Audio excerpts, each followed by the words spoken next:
किया कैरेंस में suspension coil buffers मैंने लगाए हैं। ये कॉइल बफर आखिर क्यों लगाते हैं शॉर्ट में समझा देता हूँ। इससे थोड़ी सी स्टेबिलिटी अच्छी आ जाती है, कॉर्नरिंग अच्छी होती है, स्पीड ब्रेकर के जो झटके लगते हैं, ब्रेकर के पोर्ट होल्स के, वो वाइब्रेशन गाड़ी के अंदर कम फील होते हैं। इन शॉर्ट कहें तो आपका सस्पेंशन ज़्यादा कंफर्ट बन जाता है। बस इन्हीं चीज़ों के लिए कॉइल बफर्स लगाए जाते हैं। मार्केट में भरमार है, बहुत सारे कॉइल बफर पड़े हैं। लास्ट टाइम मैंने ब्रेजा में लगाए थे, रोजर सस्पेंशन है, अमेज में भी लगाए थे, सारा परफॉर्मेंस आपके साथ शेयर किया था। लेकिन उनमें कुछ दो पॉइंट्स थे जो मुझे नेगेटिव लगते हैं। पुरानी वीडियो आपने देखी होगी तो समझते होंगे। पहला, उसका प्राइस बहुत ज़्यादा था। मुझे चाहिए था कुछ बजट में आने वाला कॉइल बफर जो इससे सस्ता हो। दूसरा, उसको लगाने के बाद सस्पेंशन थोड़े से स्टिफ हो जाते हैं।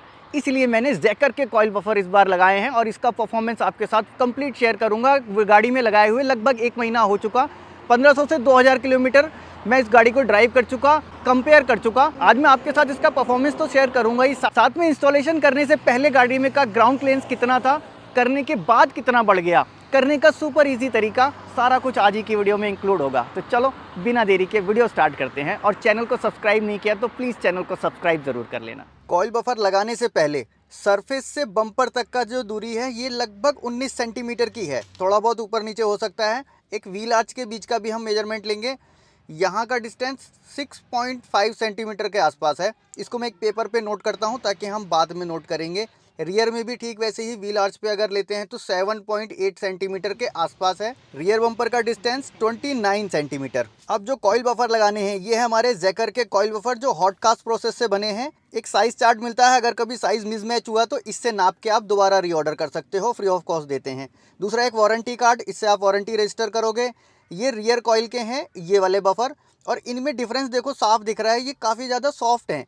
पहले वाले जो मैंने लगाए थे वो बहुत ज़्यादा हार्ड थे, इनको इस तरह से मोड़ा नहीं जा सकता था, और ये तुरंत अपना फॉर्म दोबारा ले रहे हैं वैसे ही वापस, कितना भी मोड़ के छोड़ दें ये वैसे ही आ जाते हैं। ये एक बड़ा डिफरेंस है इसमें। अब साथ में केबल टाई भी मिलती है, प्रोटेक्शन के लिए इसको लगाया जाता है, कहीं ये गिर ना जाए। वैसे होते फिक्स हैं, गिरते तो नहीं है, प्रोटेक्शन के लिए एक एक्स्ट्रा लेयर है। दूसरा, ये देखो फ्रंट वाले थोड़े बड़े होते हैं, ये भी सेम वैसे ही हैं, फ्लेक्सिबल हैं बहुत ज़्यादा और सॉफ्ट हैं। लगाने के लिए गाड़ी को आपको लिफ्ट कर लेना है इतना कि टायर थोड़ा सा ऊपर उठ जाए, स्प्रिंग अपना फुल ओपन पोजीशन पे आ जाए, जितना भी उसको नीचे आना है, ताकि ये अच्छे से इंस्टॉल हो पाए। अगर स्प्रिंग थोड़ा दबा रहेगा तो आपको इंस्टॉल करने में दिक्कत होगी। इंस्टॉल करना बिल्कुल ईजी है, आपको सिर्फ स्प्रिंग को साफ़ करना है सोपी वाटर से, ताकि कुछ मिट्टी वगैरह नीचे ना रहे। साथ में लुब्रिकेशन का भी काम करता है यही सोपी वाटर। कॉइल में भी लगा लो और बफर में भी लगा लो। पहला वाला हिस्सा बीच में फंसा लीजिए, थोड़ा सा दबा के आपको फंसाना पड़ेगा, लेकिन ये सॉफ्ट हैं तो इनको लगाना आसान है, बहुत आसानी से लग जाते हैं, आप खुद भी लगा सकते हो। एक बार आगे का हिस्सा दोनों स्प्रिंग के बीच में फंस गया, जो स्लॉट बराबर आ गई, फिर आप इसको धीरे से स्लाइड करते चले जाओ। जैसे जैसे आप घुमाओगे ये पूरा सेट होता चला जाएगा और ये घूम के ऊपर और नीचे आ जाएगा। एक सिरा इसका ऊपर और एक सिरा इसका नीचे रहेगा। ओवरलैप नहीं करना चाहिए, अगर ओवरलैप कहीं कर रहा है तो आप इसको कट कर देना, इसमें कोई दिक्कत नहीं है। साइज़ के हिसाब से होता है, कुछ गाड़ियों के स्प्रिंग काफ़ी पतले होते हैं और किसी के बहुत चौड़े होते हैं। और ये दोनों स्प्रिंग के बीच में फिक्स आता है, बिल्कुल टाइट आता है। अगर लूज़ आ रहा है तो आपको दूसरा साइज़ लेने की ज़रूरत है, ये बिल्कुल फिक्स है। इसके बाद आप एक एक्स्ट्रा प्रोटेक्शन के लिए साथ में केबल टाई भी बांध सकते हो, जो इसके साथ ही मिलती है। वैसे अगर केबल टाई ना भी हो तो गिरने के चांस नहीं है, क्योंकि अभी जो स्प्रिंग है फुल ओपन पोजीशन पे है, इससे ज़्यादा वो ओपन होगा ही नहीं। और अगर आप ये खुद ना लगाना चाहो तो किसी भी टायर रिपेयर वाले को या फिर अलाइनमेंट वाले को बोलोगे तो वो ईजिली लगा देंगे। मुश्किल से 100-200 रुपये आपसे ले लेंगे चारों टायर में लगाने के। रियर व्हील में लगाने के लिए देखो स्प्रिंग पीछे की तरफ होता है, प्रोसेस सेम वही है।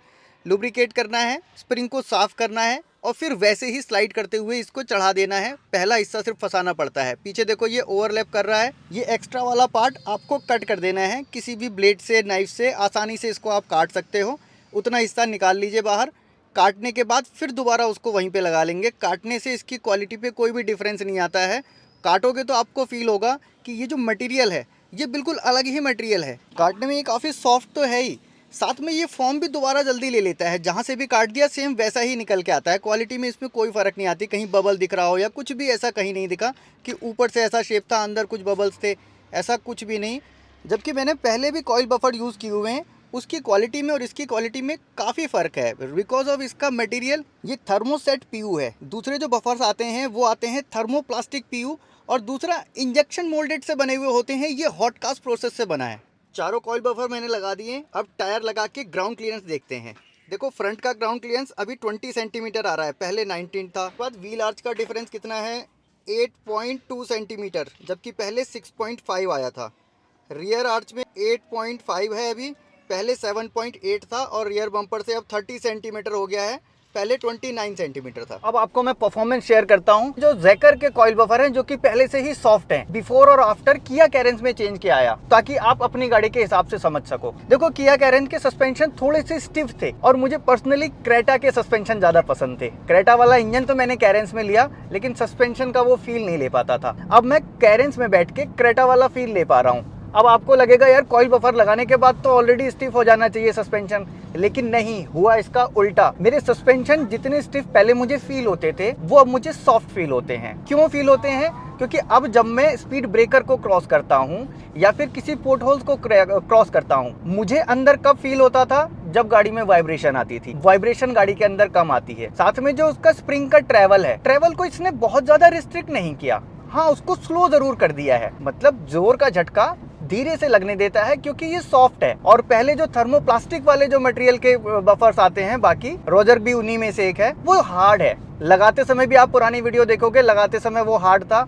ये वाला लगाते समय इजी था, बहुत ज्यादा सॉफ्ट था। इसने काम ये किया, स्प्रिंग में लग के सिर्फ वाइब्रेशन को अब्सॉर्ब किया, गाड़ी की बहुत ज्यादा चीजों को चेंज नहीं किया। अब जब मैं इसको रोड पे लेके चलता हूँ तो कुछ रोड ऐसी होती हैं जो कि अब जिस पे मैं चल रहा हूँ थोड़ा सा इनमें उबड़ खाबड़ होता है। पहले सेम रोड पे मैं जब गाड़ी चलाता था तब ये गाड़ी हल्की सी इस तरह से होती थी और वो वाइब्रेशन मुझे फील होता था। अब मुझे वाइब्रेशन नहीं आ रहा है, गाड़ी स्मूथ चल रही है।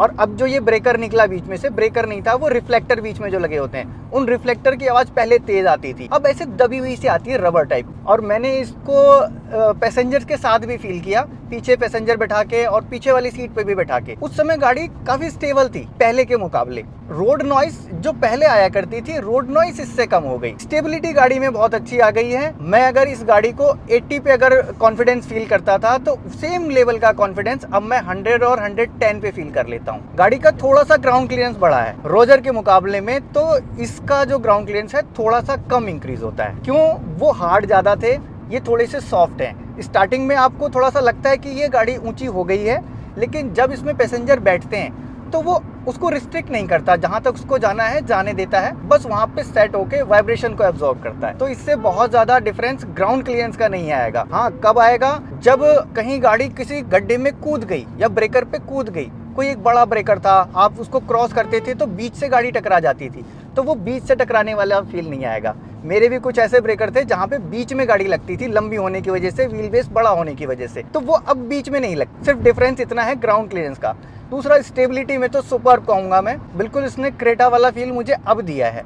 जब मैं रोजर लगा के ब्रेजा को चलाता था, अच्छा फील आता है उसमें भी, ऐसा नहीं है कि उसमें फील अच्छा नहीं है, लेकिन थोड़ा सा वो नेगेटिव रह जाता था, स्टिफ हो जाता है, मतलब वो हार्डनेस आपको फील होती है, क्योंकि इसमें वो हार्ड फीलिंग नहीं आई, सस्पेंशन वैसे ही रहे। तो इससे इसका एक क्राइटेरिया बढ़ जाता है। अगर किसी को सस्पेंशन सॉफ्ट पसंद है और वो चाहते हैं कि मुझे कॉइल बफर लगाने उसके बाद हार्ड हो जाएगा तो मैं ना लगाऊं, तो वो लगा सकते हैं। देखो, ये तो बिफोर आफ्टर वाली बात हो गई कि मुझे पहले क्या फील होता था और अब कितना फील हुआ। लेकिन रोजर से डिफरेंट क्या फील हुआ? रोजर में एक चीज और मैंने नोटिस की, लंबा चलाने के बाद जब गाड़ी को आप लॉन्ग चलाते हो, ऐसा लगता है कि टेम्परेचर ज्यादा हो गया, गर्म हो रही है गाड़ी, या बाहर का एटमॉस्फेयर का भी टेम्परेचर ज्यादा है। उस कंडीशन में उसका इफेक्ट धीरे धीरे कम सा होने लगता है। मैंने इसमें ऐसा फील किया कि कितना भी टेम्परेचर क्यों ना हो बाहर, अभी भी 39-40 के आसपास टेम्परेचर जा रहा है, लेकिन उसका परफॉर्मेंस चेंज नहीं हो रहा। वो थोड़ी सी पता नहीं क्यों एक अजीब सी स्टिफ होने लगती थी और बाद में ऐसा लगता था कि नहीं, ब्रेकर की आवाज आ रही। स्टार्टिंग में जब आप गाड़ी लेके चले थे तो सही चल रहा था, और जब हमने लंबा गाड़ी चला ली, गाड़ी को मान लो 400-500 किलोमीटर चला लिया, उसके बाद वो फील होता है कि शायद वो बफर वाली फील अब नहीं आ रही है।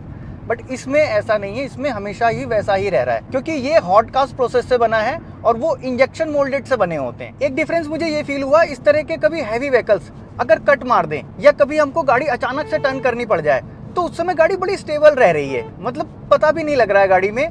मुझे ऐसा लगता है कि नहीं कट मारेंगे तो गाड़ी एकदम से लहर जाएगी, पैसेंजर को बैठे हुए डिस्कम्फर्ट लगेगा। इसमें वो कम फील चला गया, क्योंकि गाड़ी ने वो सस्पेंशन वाला ट्रैवल ही नहीं करती।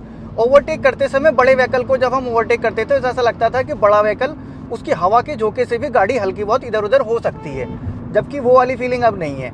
अब मैं अगर इस गाड़ी को भी ओवरटेक करूं, अभी देखो ये लेन तो नहीं देंगे मुझे, इधर से ही ओवरटेक करना पड़ेगा। ओवरटेक करते समय एक कॉन्फिडेंस आता है, मैं तुरंत अगर गाड़ी को कट मार दूं ऐसे, ये अंदर बैठे हुए पैसेंजर को बिल्कुल फील ही नहीं होता। मैं अगर स्टीयरिंग को अभी घुमा के दिखाऊं ना, देखो मैं 80-90 पे चल रहा हूँ। अब मैं स्टीयरिंग को थोड़ा थोड़ा मूव करूँ, ये आ गए 90 पे। इस समय भी मैं स्टीयरिंग को अगर ऐसे ऐसे कर दूँ तो गाड़ी बिल्कुल स्टेबल। इस समय तक तो गाड़ी लहर जाती थी पहले, मतलब बिल्कुल ऐसे ऐसे हो जाती थी, लगता है यार ये क्या पलट जाएगी। इसमें ऐसा कुछ नहीं है। इंडिकेटर दिया, मैं इधर आ गया, ऐसा करना नहीं, मैं पीछे देख के आराम से कर रहा हूँ जब कोई नहीं है। स्टेबिलिटी गाड़ी में, मतलब ओवरटेक करते समय भी आपको कॉन्फिडेंस फील होता है। इवन गाड़ी को टर्न लेते समय, मैं यहाँ पे यू टर्न लूँगा, अब आप इस समय देखना, वो शायद आपको कैमरे में फील ना हो, मैंने फील किया है तो मैं आपको बता रहा हूँ।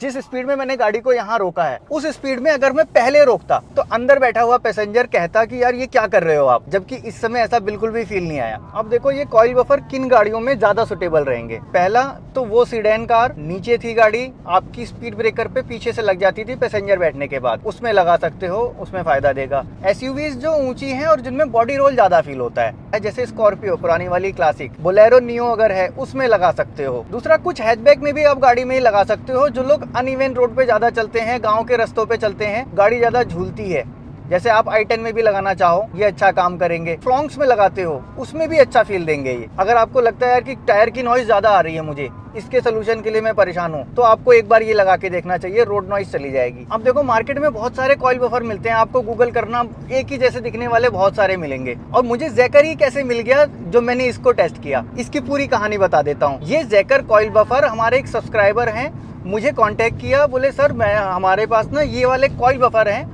मुझे इसका कोई प्रमोशन नहीं चाहिए, मुझे आपसे सिर्फ फीडबैक चाहिए, क्योंकि आपने जो डिफरेंस बताए हैं दूसरे कॉइल बफर्स में, आपने बहुत अच्छे से उसको समझा है, तो मैं चाहता हूं कि आप एक बार इसका डिफरेंस बताएं। उन्होंने मुझे ये भेजे, मैंने पूछा क्या चाहते हो आप, प्रमोशन है कैसा? नहीं नहीं सर, आप ना सिर्फ हमें इसके नेगेटिव बताओ ताकि हम कुछ इंप्रूव कर सकें। अब जो डिफरेंस मैंने फील किए, वो मैंने उनसे सवाल किया, आखिर ये डिफरेंस आया कैसे? ये तो कॉइल बफर के बीच में हमने लगा दिया मटेरियल, तो इसको स्टिफ हो जाना चाहिए। तब उन्होंने बताया कि सर ये मटेरियल का डिफरेंस है, और दूसरा इसके प्रोसेस का बनने का। जो इंजेक्शन मोल्डेड बनते हैं उनको क्वांटिटी में बहुत जल्दी बनाया जा सकता है, लेकिन ये हॉट कास्ट जो प्रोसेस है, इसमें टाइम ज्यादा लगता है, प्रोडक्शन बहुत कम हो पाता है, लेकिन रिजल्ट बहुत अच्छा आता है। तब मुझे लगा कि यही वो कॉइल बफर हैं, एक्चुअल में गाड़ी में काम कर सकते हैं, प्राइस भी इसका रीजनेबल है, और मैं ऑलरेडी इसको टेस्ट भी कर चुका हूं। तब उन्होंने कहा कि सर मैं चाहता हूं कि आप अपना ये सेम फीडबैक जो आपने फील किया है ओरिजिनल, वो आप जरूर शेयर करें। तो बस आज बना दिए हमने आपके लिए ये वीडियो, और इसको अगर बाय करना हो तो डिस्क्रिप्शन में मैंने लिंक दिए हुए हैं, फ्लिपकार्ट, अमेजन, हर जगह अवेलेबल है।